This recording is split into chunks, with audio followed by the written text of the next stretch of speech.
अक्षर पुरुषोत्तम सिद्धांत गानम। હવે બ્રહ્મ વિદ્યાની વ્યાખ્યા કરીએ છીએ. येनाक्षरं पुरुषं वेद, येनाक्षरं पुरुषं वेद, सत्यं प्रोवाच, सत्यं प्रोवाच, तां तत्त्वतो ब्रह्म विद्याम्, तां तत्त्वतो ब्रह्म विद्याम्, अथातो ब्रह्म जिज्ञासा, अथातो ब्रह्म जिज्ञासा। હવે અક્ષર બ્રહ્મનો મહિમા કહેવામાં આવે છે.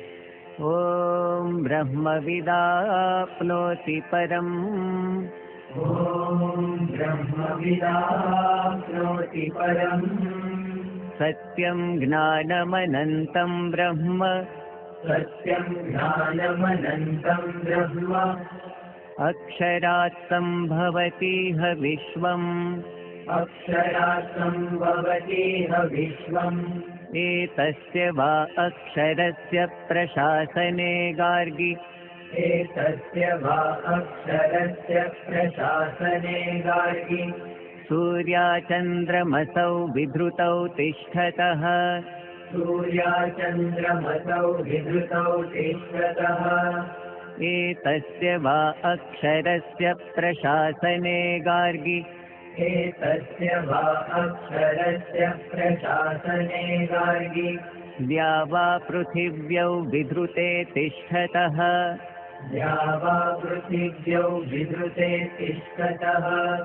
एतदालम्बनं श्रेष्ठम्, एतदालम्बनं श्रेष्ठम्, एतदालम्बनं परम्, एतदालम्बनं परम्, एतदालम्बनं ज्ञात्वा, एतदालम्बनं ज्ञात्वा, ब्रह्मलोके महीयते, ब्रह्मलोके महीयते। दिव्ये ब्रह्मपुरे ह्येष व्योम्यात्मा, दिव्ये ब्रह्मपुरे ह्येष व्योम्यात्मा, प्रतिष्ठितः, प्रतिष्ठितः, मनोमयः प्राणशरीरनेता, मनोमयः प्राणशरीरनेता।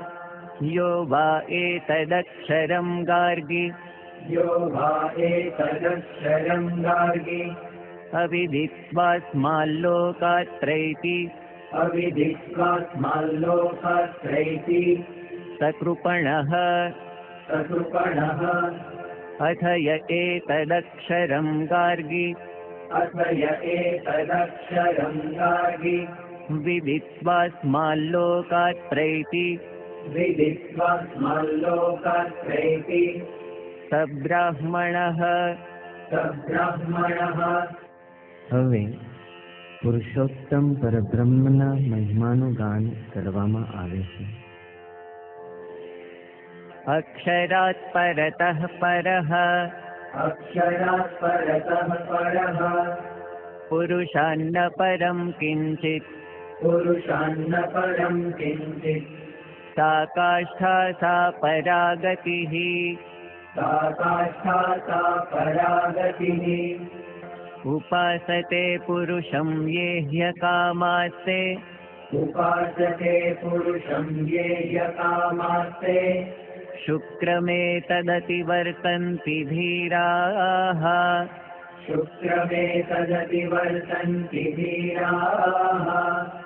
ब्रह्मभूतः प्रसन्नात्मा, ब्रह्मभूतः प्रसन्नात्मा, न शोचति न काङ्क्षति, न शोचति न काङ्क्षति, समः सर्वेषु भूतेषु, समः सर्वेषु भूतेषु, मद्भक्तिं लभते पराम्, मद्भक्तिं लभते पराम्। હવે બ્રહ્મ સ્વરૂપ ગુરુહરિના મહિમાનું ગાન કરવામાં આવે છે.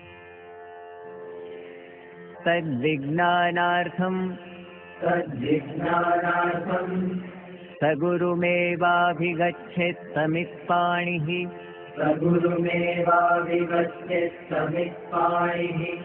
श्रोत्रियं ब्रह्म निष्ठं श्रोत्रियम् ब्रह्म निष्ठम् यः सेतुरीजानानाम् यस्तेतुरीजानानाम्